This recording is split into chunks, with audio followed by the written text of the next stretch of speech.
আজকের রেসিপি হলো fish finger.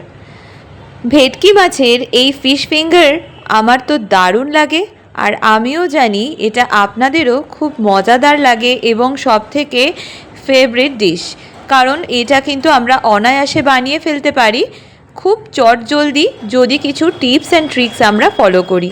চলুন দেখে নিই আমি কিভাবে বানিয়েছিলাম।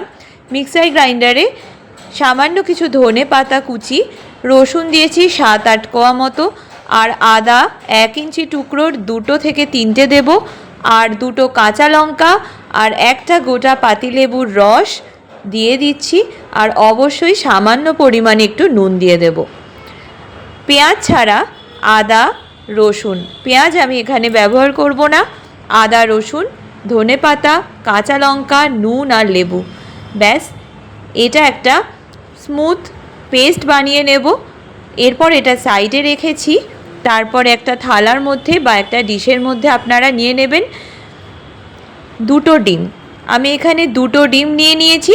তারপরে ধনে পাতা কাঁচা লঙ্কার যে পেস্ট বানিয়েছিলাম আদা রসুন দিয়ে, সেটা আমি এখানে অ্যাড করে দিয়েছি। তারপরে একটা কাঁটা চামচের সাহায্যে আমি ভালো করে মিক্স করে নিচ্ছি। আপনারা চাইলে যে কোনো স্পুনের সাহায্যে এটা মিক্স করে নিতে পারেন। ভালো করে মিক্স করা হয়ে গেলে এখানে আমি ভেটকি মাছের ফিলেগুলো দিয়ে দিলাম। 16 পিস আমার কাছে ছিল, লম্বা করে কেটে এনেছিলাম দোকান থেকে। বিস্কিটের গুঁড়ো নিয়ে নিচ্ছি একটা আলাদা প্লেটে। 3 চামচ বিস্কিটের গুঁড়ো নিয়েছিলাম, 3 চামচ নিয়েছিলাম কর্নফ্লাওয়ার, সামান্য একটু নুন আর সামান্য একটু গোলমরিচ নিয়েছিলাম। কিন্তু 3 চামচ আর 3 চামচ দুটো রেশিওই আমার 2:2 মানে 3:3 অনুযায়ী দিয়েছি। কিন্তু পরে একটু আমি বিস্কুটের গুঁড়ো অ্যাড করেছি।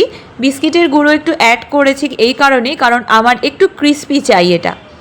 এরপরে প্রথমে ডিমের গোলা যেটা বানিয়েছিলাম তার মধ্যে ভালো করে এপিট ওপিট চুবিয়ে নিয়ে বিস্কিটের গুঁড়োতে ভালো করে কোট করে নিয়ে আমি একটা শেপ দিয়ে দিয়েছি লম্বা করে। এটা একদম ইজি, আপনারা চাইলে হাতে করে একটুখানি গড়ে নেবেন যাতে এটা লম্বা দেখতে হয়, ব্যাস আর কিছুই নয়। এরপর একটা প্লেটে আমি সাজিয়ে রেখে ফ্রিজে 1 ঘন্টার জন্য ডিপে রেখেছিলাম।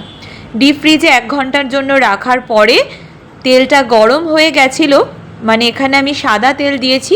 তারপরে এক এক করে লাল করে ভেজে নেব। ফিশ ফিঙ্গার সবথেকে দ্রুত হয়ে যায়, অনায়াসে হয়ে যায়। তবে এটা যদি আপনারা একটু ম্যারিনেট করে ফ্রিজে মোটামুটি 1 দিন মতো, মানে রাত্রে ম্যারিনেট করে সকালবেলা আপনারা ভেজে খান, বা যদি এটা একটু ম্যারিনেট করে কিছুদিন রেখে দিতে পারেন, দারুণ কিন্তু খেতে লাগে। এরপরে লাল করে ভেজে তুলে নিয়েছি। সামান্য একটু স্যালাড আর কাসুন্দি দিয়েই এটা আমি সার্ভ করেছি। অসাধারণ ছিল খেতে। আশা করি এইভাবে আপনারা বানাবেন এবং বানিয়ে কেমন হলো আমাকে জানাতে ভুলবেন না। মাম্পি রান্নাবাটির চ্যানেলটা সাবস্ক্রাইব করে দেবেন যদি ভালো লাগে।